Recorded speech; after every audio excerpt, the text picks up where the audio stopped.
Good Friday reminds us that we might think about hope in our life. The truth is, many of us rarely think about hope until we've lost it. And many people, when they have lost hope, are likely to give up hope altogether, while others find that hope can open up a new experience in life for them. In the 1939-45 war, Dachau was the symbol of the reality of the harshness of the concentration camps of the Nazi regime. Thousands of people died there from starvation, terrible suffering, suicide. One prisoner realized the hopelessness of all this. He formed an orchestra. He assembled a choir. He composed some music. And they sang the famous song of Dachau. Let his name be remembered. Herbert Zipper of Dachau. In the most dreadful places, some people can make music. Others will sing and become part of that eternal spirit of hope. Hope lost, hope being born again, often in a completely different form and a different way. You can be up against the brick wall, and some of us know it. There's nowhere to go. Hope has been so widely neglected, and yet it is there, waiting for us to open up a new way. In Vermeer's famous painting of the woman standing near the window reading a letter, you see right into that painting all the emotions of something from the past.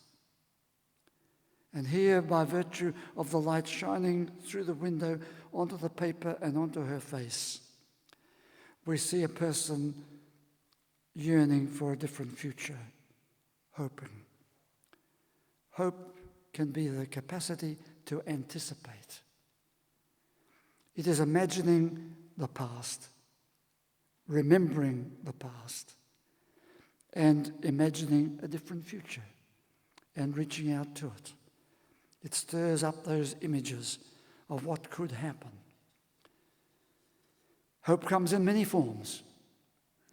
We often experience it only in the one form. That becomes the overpowering form. But hope comes in many forms. It can be false, a false hope. It can be very deceptive. It can encourage us to hold on to things that are no longer there, no longer possible, no longer active, no longer relevant. Yet hope can be full of optimism. As we say, I hope I'll be over this ailment soon. I hope that I will live happily into old age, and so on. But here today, it is Good Friday. And as we read again the account of the crucifixion of Jesus of Nazareth, we see how the doors were closing in, and eventually they were closed. A life lived, finished. Yet the scriptures give us those images, the images of the aura of Jesus, eventually, in effect, going on ahead of them, reminding them that although hope has died, a different hope, a fresh hope, a new doorway will open. We are struck by our various situations, all of us. What can we do when hope runs out? These are the questions, and we need to listen to our questions, lest we simply say, there it is and it's finished. No, we can ask questions. What do we do when hope runs out? What will restore hope? If it is a sensible, rational, realistic, good hope, what can restore hope after it has been lost or even destroyed? Why bother about it anyway? Hope. And how can we distinguish between the fantasy and the real, the fantasy hope and the real hope? And then we ask the question, why are we so reluctant to talk about our hopes, to disclose our hopes, especially when we realize how hope can, in fact, transform everything? I refer again and again to this man, George Vaillant. He's the professor of psychiatry in Harvard, and he's written a whole chapter on hope. Hope, he says here, can be a desperately important ingredient in our living. Really? If it is a desperately important ingredient in our living, why don't we know more about it? He says hope is not just in the head. Hope is not reasonable. Hope is not corny. Hope is part of our emotional mammalian heritage. It is deeply woven into our human existence. Hope is that deep, visceral conviction that this too shall pass, that tomorrow, or at least the day after tomorrow, will be a better day. And if you are patient, winter is inevitably followed by the spring. Thus, hope is not a mere cognitive defense mechanism. Hope is a powerful, positive emotion. We need to study it. We need to possess it. We need to practice it. Hope. What do we do when we discover hope is pointless, and yet we must persist? In our various levels of hope, we need to persist. Can we find hope, a different hope again? We know hope is something we want to have, and yet when put to the test in specific situations, hope becomes so very unpredictable. Where has it gone? And if someone asks, how will you now recover your hope? We see after a loss, how can we recover that hope? How can we help others recover that hope? Hope is that good emotion, but it frequently requires a lot of revisiting and reinforcing. It is an attitude and motivation telling us to keep going. Yes, we can keep going. Although this hope has gone, this hope door has closed, another hope, a different hope, is waiting for us, could be waiting there. It's often frustrating because hope usually needs its allies, a heightened anticipation for the future, affirming experiences from the past, reminding us of the past, a realistic reshaping of life's goals right into the present. And we need our stories of hope. They become our allies too, the allies of hope, making hope happen even after it has stopped happening. The great human story is littered with tales of how people succumbed to a life without hope. No life, no hope of survival, no hope of getting a new job, no hope of retrieving that relationship, no hope of reaching a specific goal, no hope of doing something that we really wanted to do, but it now can't be done. Yes, the human story is littered with those stories of closed doors, of people succumbing to the lost hope. But the human story is also littered with other stories, other tales of hope becoming so specific that it becomes real again. And it opens up a new pathway for us. It transforms the possible into a reality. Hope happens. It is there waiting for us. Sometimes even when we think it's gone completely, hope is waiting for us. It calls for action. You might hope to win the goal, but if you don't put in the work, of course, hope sits on the boundary line, saying, but you didn't do the work. You didn't follow the instructions, as it were. You didn't hear what was required. Hope needs an ally of that kind of effort. Hope, we might hope to get a good report for our health or for our life or for our job, for our examinations. We expect, but it needs the work to be done. And of course we need to pause for a moment and say, yes, and sometimes hope fails. What happens when hope gives up on us? Or when we give up on hope? Of course we get angry, we get frustrated, we get depressed, we feel it's all hopeless. But then something happens. If we wait for it, hope is so much in the waiting. And if we wait, hope comes. Hope comes, hope goes, hope comes again. We hope for good things to happen. We want for a good health report. We hope. And then we turn the page and hope comes again. We hope for that big miracle.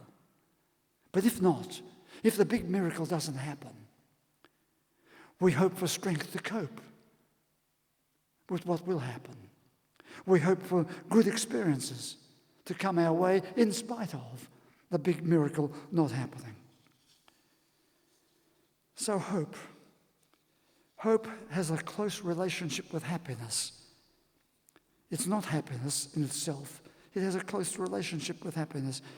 It has a distant relationship with happiness, a close relation and a distant relationship. One leading to hope produces happiness, happiness produces hope, or they operate independently of each other. Some years ago, I wrote these few words about hope and happiness. And it says this.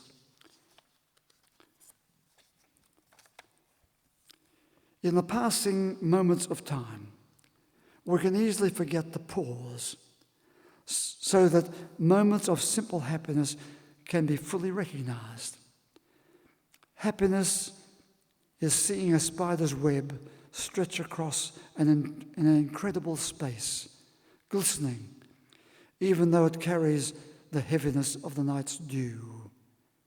Happiness is being caught up in the excited greeting of the dog in the morning. Happiness is a big window, letting in lots of sunlight. Happiness is watching other people be gentle, caring, and compassionate. Happiness is magpies warbling in the morning. So happiness and hope can join together, partners in our experience of life. Or another story. Hope can be a source of inspiration. It can evoke these moments of inspiration that we might follow. It lifts our spirits as we hear these stories. Here's another story.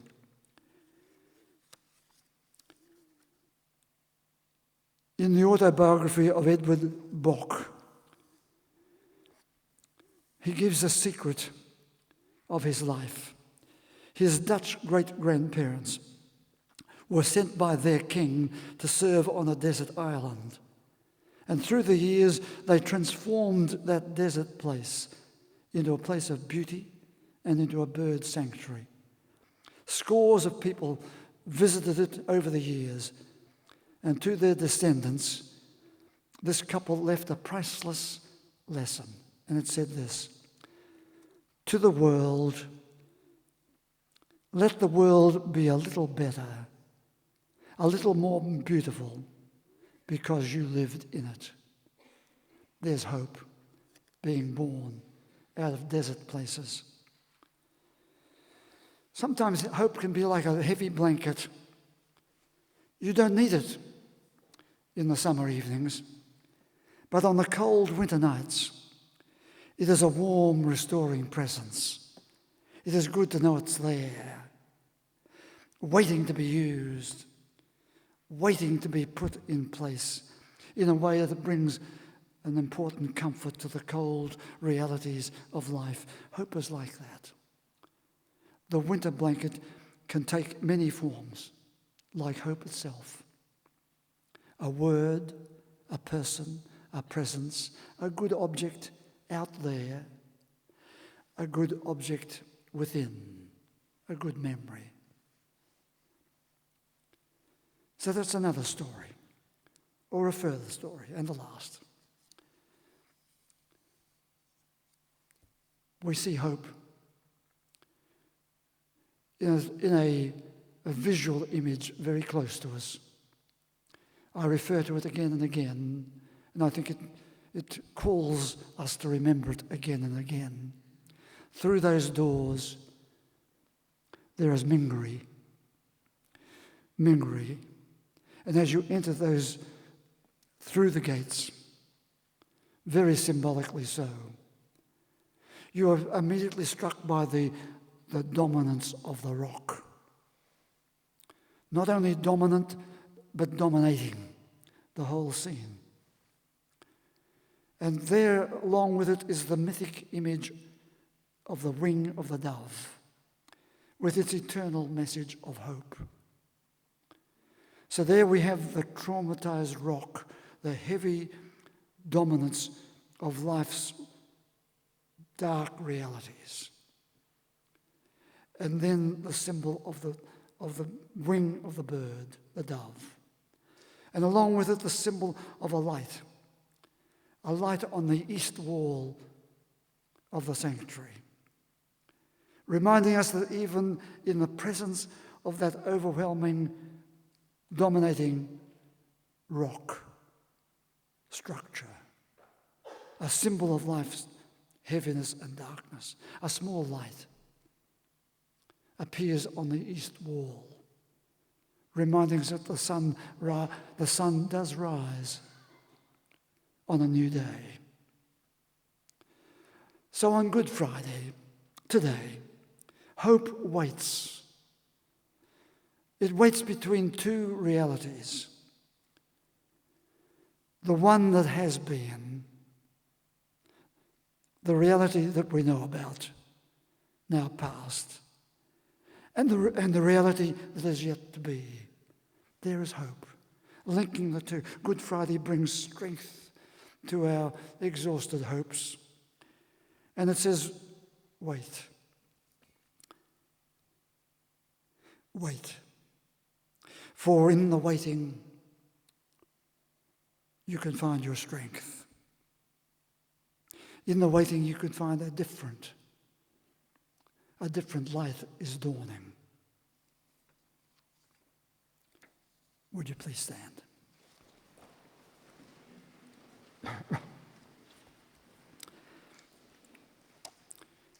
And this prayer for Good Friday.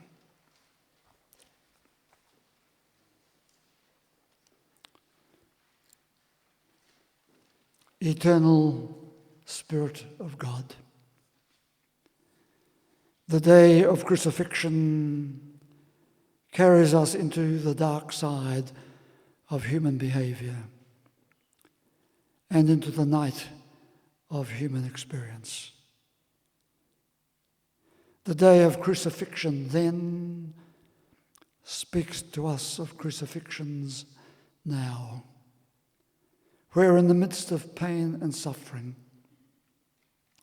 the light of new life seems to fade and fail. God of the light,